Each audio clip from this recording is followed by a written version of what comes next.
Yesterday I was discussing about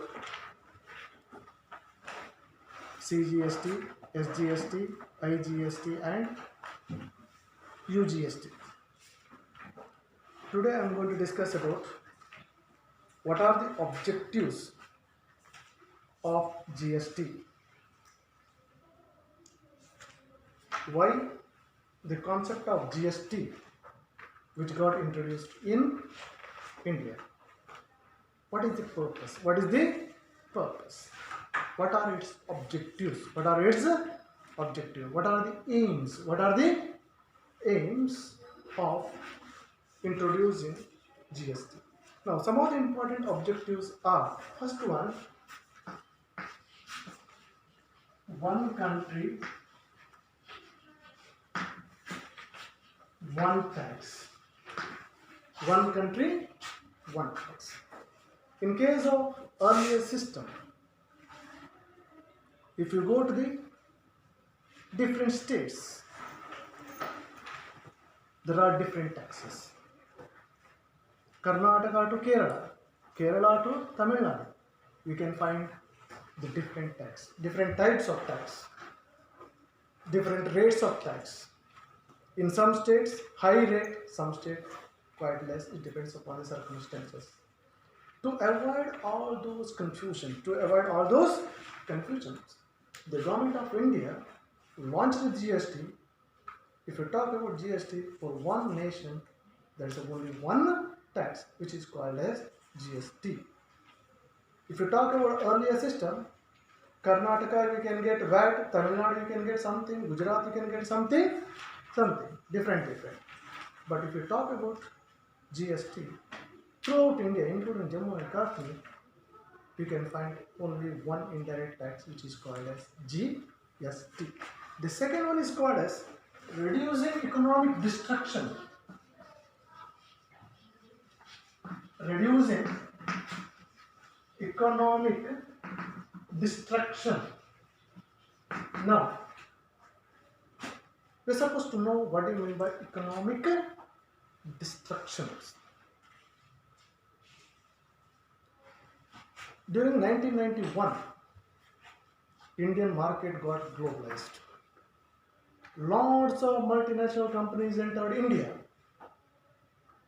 At that time, these multinational companies, they got the confusions.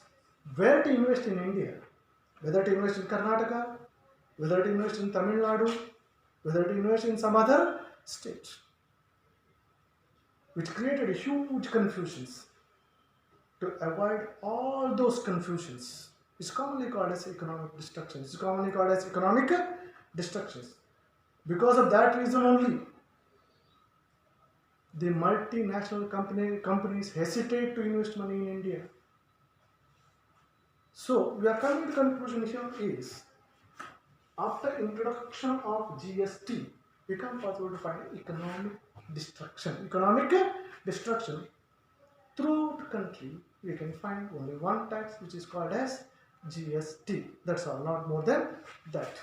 The third one is called as, third objective here is increase tax to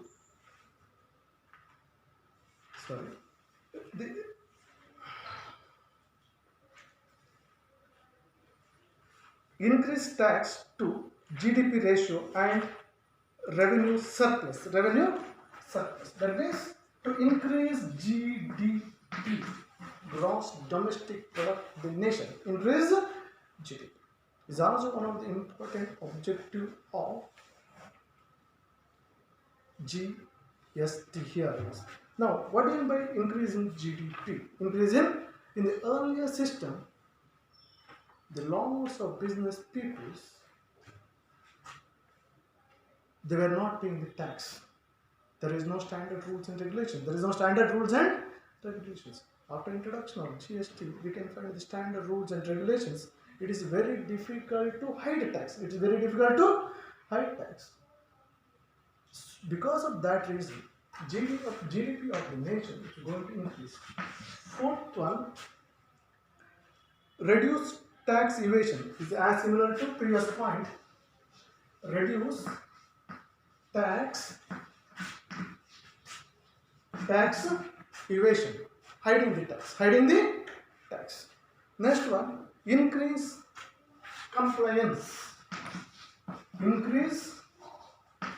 compliance. Now, what is the increase compliance? You are supposed to know what is the third compliance. In case of earlier systems, number of people or the number of SSCs or number of business people complaining the tax is less. For example, in the earlier system, the compliance is 10,000, means in case of GST that will be more than 30,000, which means compliance ಅಂದ್ರೆ ಏನಂತ ಹೇಳ್ಬೋದು ಅಂತಂದ್ರೆ tax ಕಟ್ಟುವವರ ಸಂಖ್ಯೆ ಜಾಸ್ತಿ ಆಗ್ತದೆ. Tax ಕಟ್ಟುವವರ ಸಂಖ್ಯೆ ಜಾಸ್ತಿ ಆಗ್ತದೆ if you talk about the GST, because in case of earlier system there are so many rules and regulations. If you talk about GST, there is no as such. There is one software, GST software, which is created by Infosys. Through this software, we can possible to pay the tax. We can possible to register. Registration, everything is very, very easy, so that we can possible to find more compliance. The next one is called as increase the productivity of the nation. Increase the productivity of the nation. Productivity of the nation. Now, if you talk about the earlier system,